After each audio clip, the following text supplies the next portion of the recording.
Hey, may I speak with Manny? Speaking. Hey, Manny, what's up? This is Ryan from Ryan's Rock Show. Hey, what's up, man? Doing good. Hey, is this a good time to do the interview? Yeah, as good a time as any. Been at the beach and it is pissing down rain. It's been very humid. Oh, So, just chilling out. so I'm curious because I know you guys are from Australia. We are. I actually have an Australian band that you may know. They're staying with me right now while they're here recording in the States. They're called Coma Lies. Right. They know your drummer or something, and Yeah, Bo knows everyone. that's cool. Yeah, because they wanted me to tell you to say what's up to Bo. So What's up? Hey, tell him, mate. cool, I will for sure. How did you guys end up in the States? Hard work, perseverance. No, we recorded an EP. We brought over a American producer, Chris Crummett, who's one of our good friends, and he flew over. We recorded in Melbourne, and we released that in Australia, and it did pretty well, and it caught the attention of people over here, and we decided that Eagle Vision hit us up, and we lost our minds and went, fuck yes, and here we are. You know what I mean? So it's pretty crazy, man. It feels surreal, you know? It's real. Yeah. How long were you guys touring in Australia before you came over to the U.S.? For about a year and a half, I think. About that. Yeah, a year and a half. I've solid touring, yeah. Yeah. Well, I heard that when you came over to the States, you were initially supposed to sign with a label before Equal Vision, and then something fell through, and so you signed with EVR.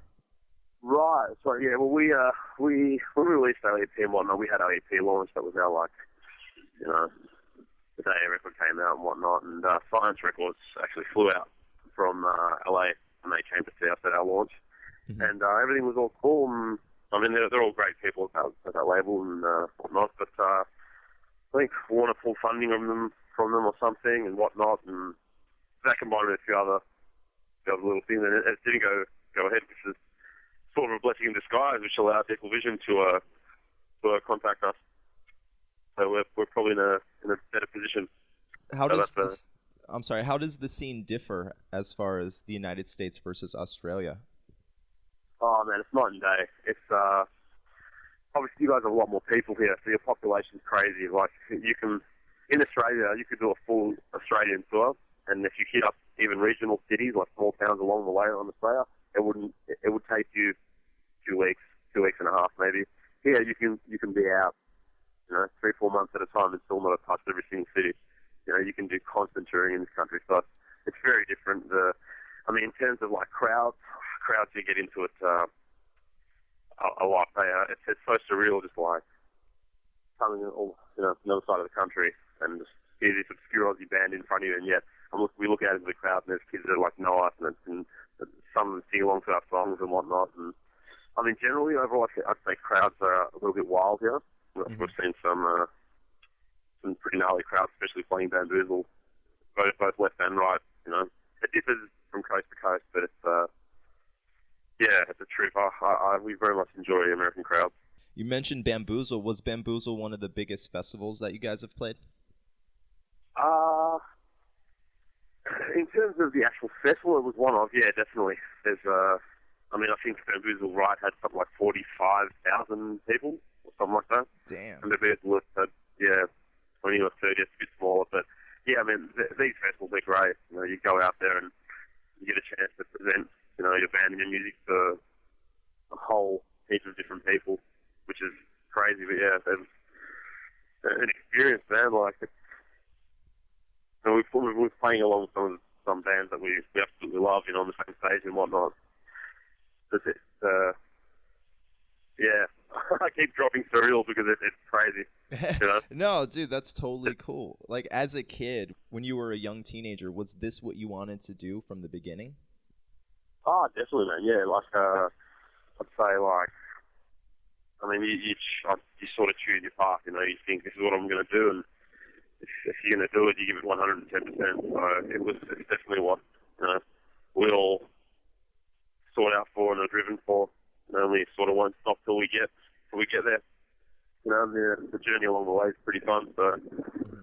What about your family and friends? What do they think of you guys coming over to the States and touring? Oh, they love it. I mean, it's, in terms of like family, our family's line up 100%, and our friends and everyone that's supporting us, and even like our fans back home, that it's sort of like as soon as you cross the threshold into another country, your entire fan base, entire country, whether they like you or not, they'll still get behind you, still support you, because you're sort of pushing Australian music, the Australian scene, and so they're very supportive of us, which we're very thankful of. We can't wait to get back as well and play for our hometown crowds and to Australian crowds again. Just alternate between America and Australia and wherever else. Is it hard getting adjusted to the culture of the States? Even as far as bands go, I heard Parkway Drive's like the biggest band in Australia. Parkway Drive is definitely up there. Yeah, like they're a band that I mean, when I first saw Parkway Drive, I was fucking blown away, dude. Like they're just this band that comes out, just decimates, and then you chill with them backstage, and they're just not nice guys. So in Australia, they are massive, and they're doing pretty well here too. I saw them Bamboozle on Saturday, and they're crazy good. But in terms of like adjusting to the States, coming straight over here, like we've been here now for maybe 5 months. I mean, when we first got here, it was like culture shock. Everything here is bigger, better. There's everything. There's all there's ads in front of you. There's this, there's that, and in Australia, it's very chilled, very. So that was something that got we have to get adjusted to. But I mean, it varies from coast to coast as well. Like we're sort of based out of Portland, Oregon. That's where we decided to call our sort of home base, because our producer's over there, and we have a few friends over there. And like the West Coast is completely different to the East. Like we just got to the East Coast a week and a half ago, and like walking through New York is just flabbergasting. It's crazy. So there is some element of culture shock, but I mean, we're doing the right to adjust. It's not like it's not a bad thing by any means, but it's just different. When you get overwhelmed by so many things and you don't know what to see and what to expect, and it's just all in your face. We're surreal. What city are you staying at in Oregon? We're in Portland, Oregon. We're based out of there. It's kind of cool, pretty chill, very much like Melbourne. It's it's just real green, and we have a bunch of friends over there, and like I said, our producer Chris Crummett, he's over there. He did like Caddisfly, right? Yeah, man, he did Caddisfly, which that record is, to me, sounds amazing, which is one of the main reasons we chose him. And he's done like Dance Gavin Dance, he's done all their records actually, which they're a great band too. And he's done People for the March of Flames and Got Bit Gorgeous and all this other stuff. And he's really, across the board, he's just an amazing producer. Well, as far as touring goes, because you said that you toured for a little bit in Australia before you came to the States, do you sell more merch here in the States than you did in Australia, or is there a difference? Do we sell more merch? I mean, obviously not, because we're just pretty much starting out here. It's sort of like you have something, you've built a base, you've gone throughout the whole rigmarole of everything, and people know you and whatnot in Australia. You cross into America, and you're nobody local band that nobody knows. It doesn't matter if you signed Equal Vision Records, if you got the greatest album ever, or if you think so.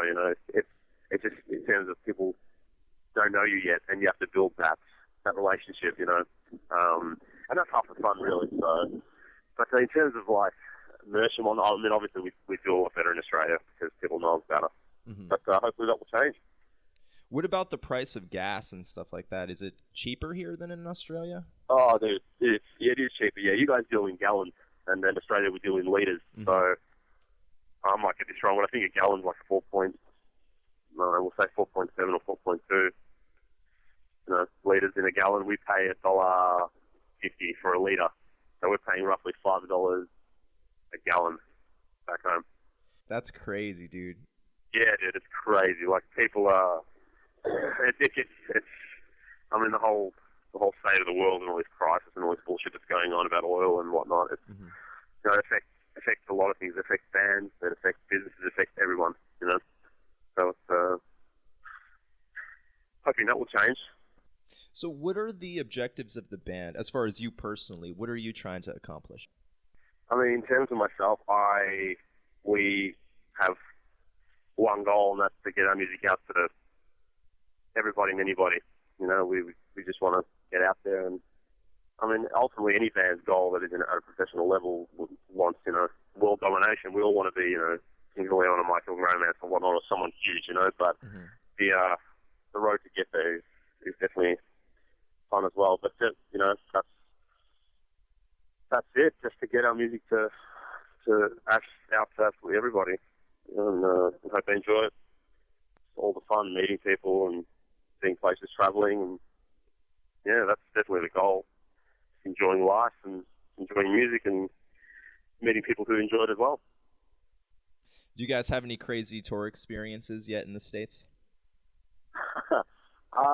We had one just the other day, actually, man. It was weird. We were in we were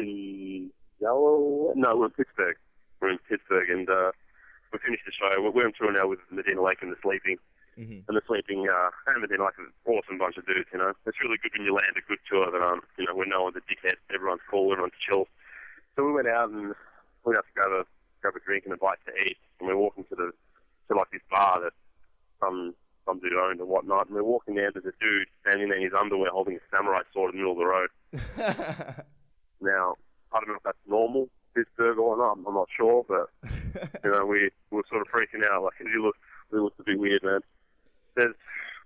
Man, we need more time for tour stories. We could sing stitches, you know, like hilarious. But funny stuff definitely does happen on tour. Because you're obviously constantly traveling, meeting new people, and doing stuff. Like, it's a laugh, man. Have you guys been to LA yet? Yeah, we have been to LA. It's we actually got hit by a car. This is a funny story as well. We got hit by a car just off Sunset Boulevard in Hollywood. This dude came out and he T-boned our van. And as we jumped out of the car and whatnot and getting exchanging insurance and registration details and all that stuff, Christina Aguilera drove past in a BMW with her husband. Oh, sweet. Now, only Chris saw this. Our singer Chris. He was the only one who saw this.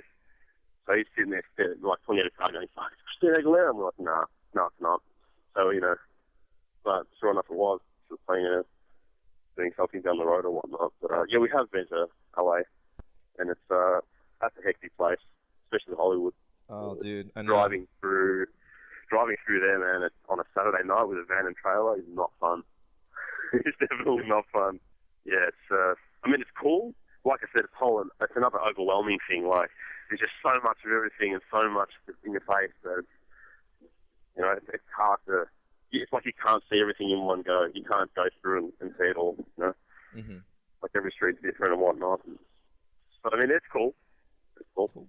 I have to get back to your signing with Equal Vision. So I'm curious about... Yep. I'm curious about what made you guys sign. With Equal Vision, I mean... Equal Vision contacted us because they heard that the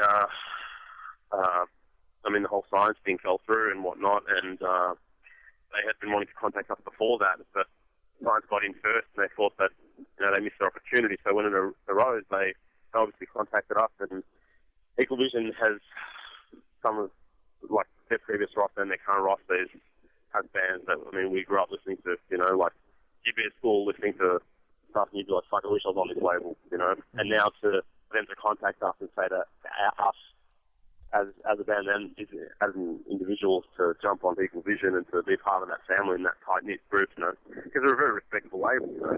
If the band's on Equal Vision, you think, well, fuck, they got some clout, they must be good, and then, you know, Equal Vision doesn't sign bad bands, you know. So it didn't really come down to money and all that sort of stuff. So, I mean, if you're doing this for money, you're doing it for the wrong reason. Yeah. Because it's, until you get to that stage, man, it's a while and it's tough and whatnot. But, you know, we just basically, what we saw for a label is we want someone that we can be a family with. You know, I want to be able to pick up the phone and talk to the head of our label if I want to, and, you know, or talk to A&R and whatnot, and just have that tight-knit group. Someone that will, you know, if we're down, they look after us, and vice versa, you know. Mm-hmm. So that was probably the main deciding factor. You mentioned all the bands on Equal Vision. You know, they put out some pretty big bands. Yeah, do you feel a sense of pressure signing to a label like that? Do you feel like you have to live up to something? Man, there's always pressure in a band. Like, there's, right before you're about to release something, something that you think is shit hot, other people listen to and go, nah, So there's always that pressure behind you, but I think that's what, that's what drives bands and drives artists to succeed and drives them to push harder, So, there's always that behind anything. Especially being on Equal Vision as well. You've got bands like Cody and Canberra, and you've got bands like Converge, and, if I can Save the Day were on there, that's crazy stuff, Yeah, no, for real. That's, that's, you know what I mean? You got some solid artists there, and, to be on that label and whatnot. It's not really competing, but it is to some degree. You just want to be, at the end of the day, it's all about respect. Mm-hmm. All you want to do is be respected as a musician and as an artist. So there's a pressure, and if there's a pressure that comes to that, and if there wasn't, then, there's no point in doing this. Might as well just get a 9-to-5 job and whatnot and go through the grind. Yeah, seriously, dude. Yeah, man. Yeah, dude, like, that's the point, like, you meet some bands on the road and that some are doing it for money or some are doing it for this, hip-hop crunk, core bullshit. Oh, you mean like Broken Side? Yeah, shit like that. I want to blow my brains out when I hear that stuff. Oh, dude, it's so shitty. Like, oh, man, like, I'm sure they're nice guys and whatnot, but I can't listen to that shit. Yeah, me either. That's just me being a pretentious dick, so. But, I just think if you're doing it for that sort of stuff, you're in it for the wrong game, and it shows across in the music. There's no heart, there's no soul to it, It's forgotten in 12 months and, doesn't move anyone, so. You mentioned that you always feel a constant amount of pressure. How much does this pressure affect the songwriting process?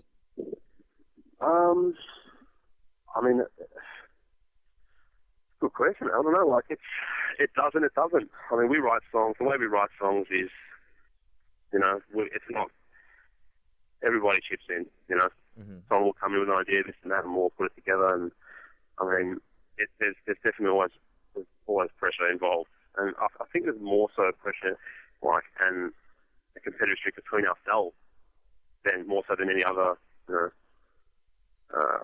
outside factors. Like, we just want to push a song to as far as it can be and make it the best it can be and work together and, show off all of our, everything that we love. I'd say it's a tough one, man. Like, you know what I mean? Like, there's more so pressure between just laying something down that everyone will be happy with, and there's it's just something that everyone will love and that everyone can, vibe. That's sort of flawed out at the end of the day.